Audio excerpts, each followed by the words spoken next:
વડોદરા મહાનગરપાલિકા દ્વારા દક્ષિણ ઝોન ખાતે સ્વચ્છતા હી સેવા 2025 અંતર્ગત એક પેડ માં કે નામ 2.0 વૃક્ષારોપણ કાર્યક્રમનું આયોજન કરવામાં આવ્યું હતું. દેશના યશસ્વી વડાપ્રધાન નરેન્દ્ર મોદીનું સ્વપ્ન હતું સ્વચ્છ ભારત મિશન. સ્વચ્છતા હી સેવા એક પેડ માં કે નામ, વૃક્ષો વાવો અને પર્યાવરણનું જતન કરો. સાથે વડાપ્રધાનનો જન્મદિવસથી લઈ આગામી 2 ઓક્ટોબર મહાત્મા ગાંધીજીના જન્મદિવસ સુધી સેવા પખવાડિયો ઉજવવાનું નક્કી કરવામાં આવ્યું છે. ત્યારે જે અંતર્ગત વડોદરા મહાનગરપાલિકા દ્વારા આજે અલગ અલગ 4 ઝોનમાં યોજાયો વૃક્ષો વાવો અને જતન કરો. આજે દક્ષિણ ઝોનમાં વોર્ડ નંબર 16માં આવેલ ગુરુકુળ 4 રસ્તા નજીક ટીપીમાં એક પેડ માં કે નામ તેમજ સ્વચ્છતા હી સેવા અંતર્ગત કાર્યક્રમ યોજવામાં આવ્યો હતો.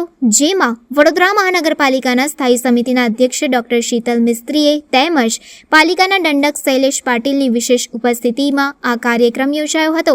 આ પ્રસંગે સ્થાનિક નગરસેવકો અને નાગરિકો પણ ઉપસ્થિત રહ્યા હતા. શહેરમાં વડોદરા મહાનગરપાલિકામાં એક પેડ માં કે નામ આપના પ્રધાનમંત્રી નરેન્દ્ર મોદી સાહેબનું મિશન અને મુખ્યમંત્રી સાહેબનું મિશન એ અંતર્ગત એક પેડ માં કે નામ વૃક્ષારોપણ કરવામાં આવ્યું છે.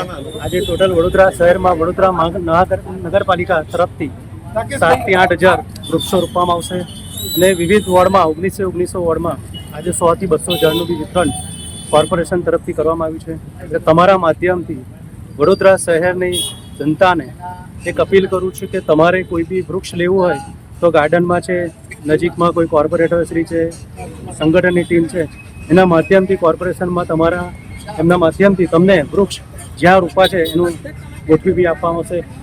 વૈશ્વિક નેતા વિઝનરી માન્ય વડાપ્રધાન શ્રી નરેન્દ્ર મોદીજીના જન્મદિવસ 17મી સપ્ટેમ્બરથી લઈ અને 2 ઓક્ટોબર સુધી સેવા પખવાડિયા તરીકે ઉજવણ નક્કી કરવામાં આવ્યું છે. આ સેવા પખવાડિયા દરમિયાન અનેકવિધ કાર્યક્રમો કરવામાં આવે છે. એમાં મુખ્ય કાર્યક્રમ છે સ્વચ્છોત્સવ, એક પેડ માં કે નામ, સાથે સાથે બ્લડ ડોનેશન કેમ્પ હોય, મેડિકલ કેમ્પ હોય, વિકલાંગો માટે કીટનું વિતરણ હોય.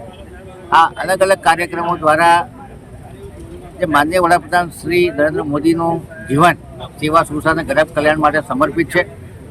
એને સરકાર પોતાની યોજનાઓ 100% એક્યુરેટ થાય, જે અંતિમ પંક્તિના માણસો ત્યાં સુધી પહોંચે, સાથે સાથે ભારતની સંસ્કૃતિ અને પર્યાવરણનું રક્ષણ થાય એ માટે પણ સરકાર એ સંકલ્પ લીધા છે.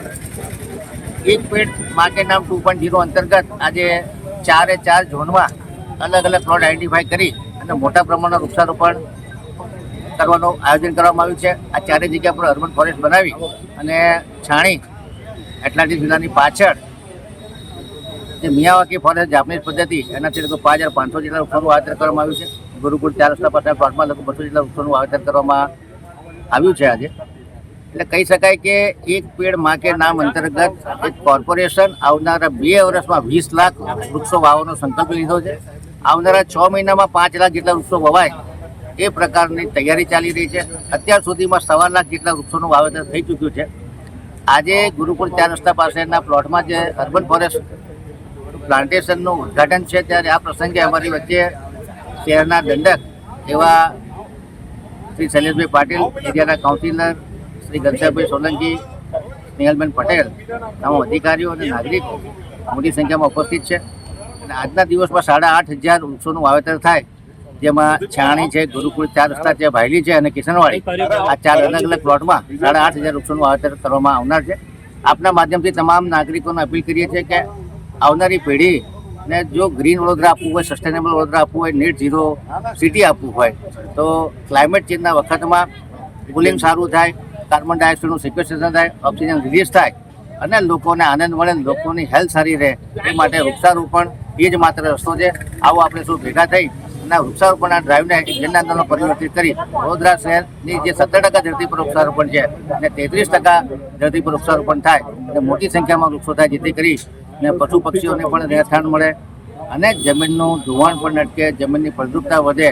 એના પાંદડામાંથી જે ગાર્ડન વેસ્ટ છે એમાંથી આપણે કોમ્પ્રેસ બાયોગેસ બનાવી શકીએ અથવા ખાતર બનાવી શકીએ. એટલે કહી શકાય કે સાચા અર્થમાં સસ્ટેનેબલ સિટીનું નિર્માણ કરી શકીએ. આવનારી પેઢીને આપણે સાચા અર્થમાં એક ગ્રીન સિટી, સસ્ટેનેબલ સિટી અને ક્લાઇમેટ રેઝિલિયન્ટ સિટી આપીને